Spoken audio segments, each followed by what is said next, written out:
Present continuous मध्ये आपल्याला practice करायची आहे। आपल्याला इंग्लिश स्पीकिंग मध्ये इम्प्रूव्हमेंट करण्यासाठी ह्या पद्धतीचा सराव आपण स्वतःशी करायचा आहे। मी विचार करत आहे हे प्रेझेंट कंटिन्यूअसचं वाक्य आहे।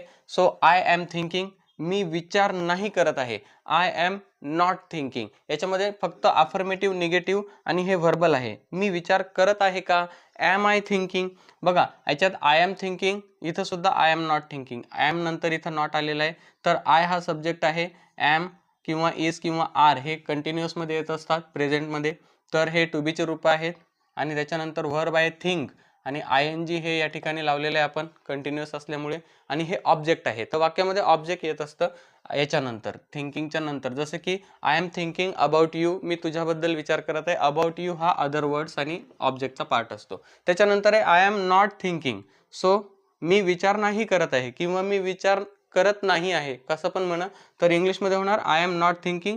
आय एम च्या नंतर नॉट टाकायचं आहे आपल्याला, ठीक आहे। Subject plus am is are plus not plus verb I N G plus object. मी विचार करत आहे का, आता इथं आय एम च्या उलट करायचं आहे, एम आय थिंकिंग।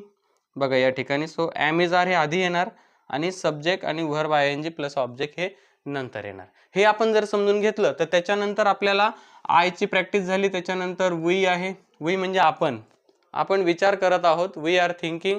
आपण विचार नाही करत आहोत, वी आर नॉट थिंकिंग। आपण विचार करत आहोत का, आर वी थिंकिंग। तर अशा पद्धतीने आपल्याला ह्या पद्धतीचे वाक्य बोलता यायला पाहिजेत, ठीक आहे।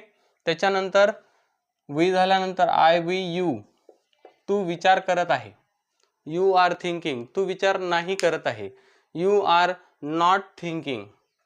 त्याच्यानंतर तू विचार करत आहे का, आर यू थिंकिंग। या ठिकाणी आर यू थिंकिंग, ह्या पद्धतीने आपल्याला सराव झाला पाहिजे। आय वी यू दे, ते विचार करत आहेत, सो दे आर थिंकिंग।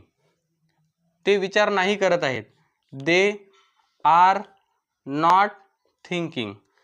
ते विचार करत आहेत का, आर दे थिंकिंग, प्रश्नचिन्ह।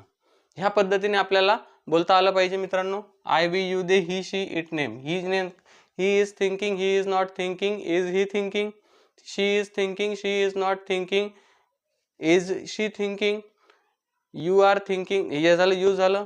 Dinesh is thinking, Dinesh is not thinking, is Dinesh thinking. या पद्धतीने आपल्याला प्रॅक्टिस करायची आहे मित्रांनो। आणि अशा पद्धतीने आपण जर बोलण्याची प्रॅक्टिस केली, ही शी इट आणि एखाद्याचं नाव नेम, तर आपण या काळामध्ये कुठलेही वाक्य बोलू शकू। धन्यवाद।